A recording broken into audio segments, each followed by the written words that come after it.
जय हिंद दोस्तों। आप सभी का एसएससी जीडी का रिजल्ट है वो जारी हो गया है। आप में से बहुत सारे स्टूडेंट का है फिजिकल के लिए क्वालिफाई हो गया होगा।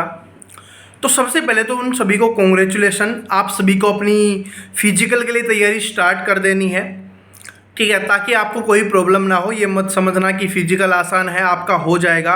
आप फिजिकल के लिए मेहनत ही ना करो। अगर आप ऐसा करोगे तो आपने जो पेपर के लिए मेहनत की होगी तो हो सकता है वो भी ख़राब हो जाए।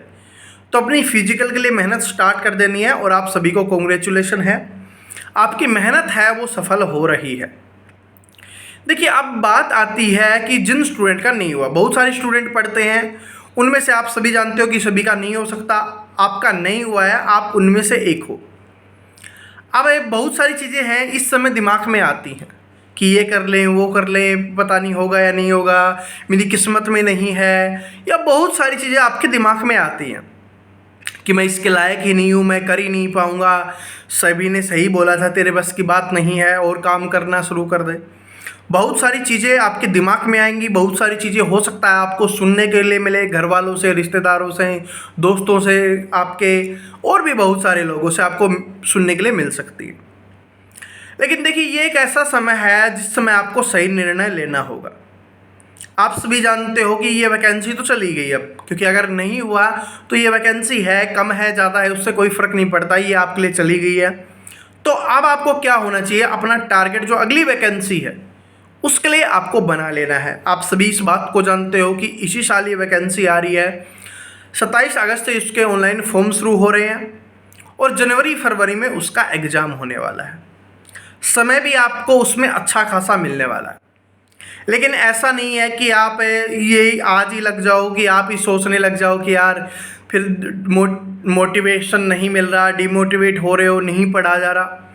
सबसे पहले बैठ के आज का पूरा दिन, ठीक है, कल मैं आपके लिए बहुत अच्छे अच्छे वीडियो बना दूंगा जो आपके लिए ज़रूरी है, लेकिन आज का पूरा दिन आप खुद को देना है, ठीक है। वैसे भी मौज मस्ती करते रहते हो, बहुत सारी चीज़ें करते रहते हो, एक दिन का समय खुद के लिए निकालना है। और खुद के लिए आज का समय निकालोगे, आज का दिन निकालो और ये सोचो कि यार मेरी कमी कहाँ पर रह गई, कि मैंने कम समय पढ़ाई की थी, मैंने सिर्फ 2 महीने 3 महीने ही पढ़ाई की थी, कौन सा सब्जेक्ट मेरा कमज़ोर रह गया, मैथ में स्कोर नहीं हुआ, जीके में नहीं हुआ, हिंदी में नहीं हुआ, रीजनिंग में नहीं हुआ, कौन सा सब्जेक्ट मेरा कमज़ोर रह गया और उसका कारण क्या था। क्या मैं अच्छे से नहीं पढ़ पाया, अच्छे से नोट्स नहीं बना पाया, अच्छे से प्रैक्टिस नहीं हो पाई, मॉक टेस्ट नहीं लगा पाया। अपनी कमी को सबसे पहले पहचानो कि यार क्या कमी रह गई थी, क्योंकि जब तक आपको आपकी कमी नहीं पता होगी ना, आप फिर लगे रहो। बहुत सारे स्टूडेंट ऐसे होते हैं जो जब तक उनकी ओवरेज नहीं हो जाती ना तब तक वो लगे रहते हैं, लेकिन फिर भी उनका सिलेक्शन नहीं होता। क्यों? क्योंकि वो अपनी गलती के बारे में जानते ही नहीं है कि वो हर बार क्या गलती कर रहे हैं। तो अगर आप उन स्टूडेंट में नहीं बनना चाहते कि ओवरेज हो जाओ बिना सिलेक्शन के, बिना सरकारी नौकरी के, या जिनको फौजी बनना ही सिर्फ उनका टारगेट है बिना फौजी बने हुए, तो सबसे पहले एक दिन का समय खुद के लिए निकाल के ये देखो कि आपकी कमी कहाँ पर रह गई। आप अच्छे से नहीं पढ़े, बहुत सारी चीज़ें मैंने आपको बताई है, उन चीज़ों को आप देखो।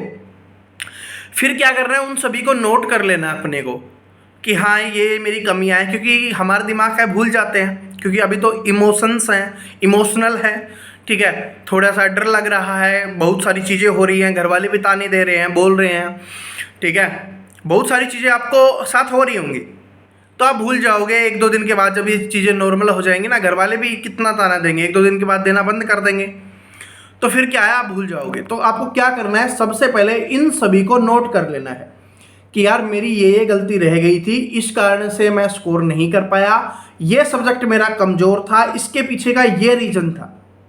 सब्जेक्ट भी लिखना है कौन सा कमज़ोर है, उसके पीछे का रीजन भी लिखना है। प्रैक्टिस नहीं करी, पढ़ा नहीं अच्छे से, टॉपिक वाइज नहीं पढ़ा, सिर्फ प्रैक्टिस सेट करते रहे, जो भी आपकी कमी है आपको पता होगी, हर स्टूडेंट को पता होता है। जैसे एग्जाम देने जाते हैं ना, एक स्टूडेंट वो होता है जो थोड़ी तैयारी करके जाता है, उसको लगता है कि यार मैंने तैयारी थोड़ी कम की है। एक स्टूडेंट ये होता है जो बहुत अच्छी तैयारी करके जाता है, और एक स्टूडेंट होता है बिना तैयारी करके जाता है। तीनों में डिफरेंस होता है। बिना तैयारी करके जाता है, उसको पता ही है कि मेरा नहीं होगा। थोड़ी बहुत तैयारी करता है, उसके दिमाग में पहले ही होता है पता नहीं होगा या नहीं होगा। और जो अच्छी तैयारी करके जाता है वो यही सोचता है कि मेरा होगा। आप में से कुछ स्टूडेंट ऐसे होंगे जिन्होंने बहुत अच्छी तैयारी की थी, 1 नंबर से रह गए, 2 नंबर से रह गए, 3 नंबर से रह गए, क्योंकि आप सभी जानते हो कि एक क्वेश्चन 2 नंबर का था। तो अगर आपका एक क्वेश्चन से रहे हो मतलब 2 नंबर से आप रह गए हो, ठीक है। तो भाई 1-2 क्वेश्चन से अगर आप रह रहे हो ना, इसका मतलब तैयारी आपकी अच्छी थी, लेकिन थोड़ी सी चीजें आपको और अच्छी करनी है और बेहतरीन करनी है, ताकि अगला जो पेपर होगा उसमें आपकी जो थोड़ी बहुत कमी है ना वो भी ना रहे, ठीक है। और दूसरी बात एक और बताना चाहूंगा, जिन स्टूडेंट का अभी कट ऑफ में नंबर आया है, इस बात को ध्यान रखना, ये मत सोचना कि आपका फाइनल सिलेक्शन हो गया है। अभी फिजिकल होगा, मेडिकल होगा, मेरिट लिस्ट आएगी, काफ़ी चीज़ें होने वाली हैं। तो तब तक आपको संभाल के रखना है खुद को, और इन सारी चीज़ों के लिए खुद को तैयार भी रखना है, फिजिकल के लिए भी तैयार करना है और बाकी चीज़ें। लेकिन मैं उन स्टूडेंट को यहाँ पर बता रहा हूँ जो सिर्फ कट ऑफ के पास ही है, या जितनी कट ऑफ गई है उतने ही नंबर उनके बन रहे हैं नॉर्मलाइजेशन के बाद में, या उनसे 1-2 नंबर ऊपर नीचे बन रहे हैं। नीचे वाला तो मैंने बता दिया, ऊपर बन रहे हैं। तो ये मत सोचना कि भाई आपका फाइनल सिलेक्शन हो जाएगा, 100% हो सकता है, ठीक है। कट ऑफ है वो बहुत ज़्यादा ऊपर तो नहीं जाएगी, लेकिन क्या है कि 1 नंबर ज़्यादा है, आधा नंबर ज़्यादा है, 2 नंबर ज़्यादा है। तो आपको ऐसे करना है कि फिजिकल के लिए तो तैयारी करनी ही करनी है, साथ में दूसरे एग्जाम की तैयारी भी और करनी है, क्योंकि मैंने देखा है बहुत सारे स्टूडेंट की इस चीज़ को लेकर कमेंट आ रहे हैं और बहुत सारे स्टूडेंट के साथ ऐसा हुआ है। तो अगर आप कट ऑफ के बिल्कुल ही पास हो ना, तो भाई ये मत समझना कि आपका 100% सिलेक्शन हो जाएगा। आपको फिजिकल के साथ साथ दूसरे एग्जाम की भी तैयारी करनी है, ठीक है। तो बहुत सारी चीज़ें मैंने आपको बता दी जो आज आपके लिए इम्पोर्टेंट है। वैसे तो मैं बहुत अलग अलग वीडियो बनाने वाला था, लेकिन मैंने सोचा ये बहुत इंपॉर्टेंट है, क्योंकि जो चीज़ जिस समय इंपॉर्टेंट होती है ना उस समय देना बहुत ज़रूरी है।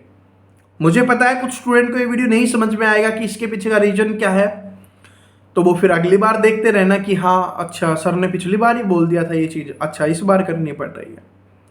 तो आप अभी कर लो, मौका है, ये मौका दोबारा नहीं मिलेगा, कि जैसे ही वैकेंसी खत्म हो रही है दूसरी वैकेंसी आ रही है, अगली वैकेंसी पता नहीं कब आएगी।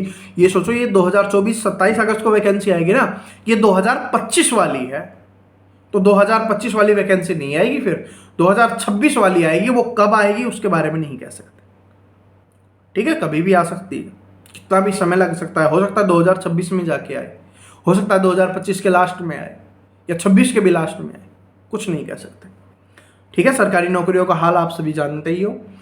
और ये तो देखो कट ऑफ जिनको ज़्यादा लग रही है, बिल्कुल ही हमने पहले भी बता दिया था कि कट ऑफ ज़्यादा ही जानी है, क्योंकि स्टूडेंट हैं वो मेहनत ज़्यादा करने लग गए।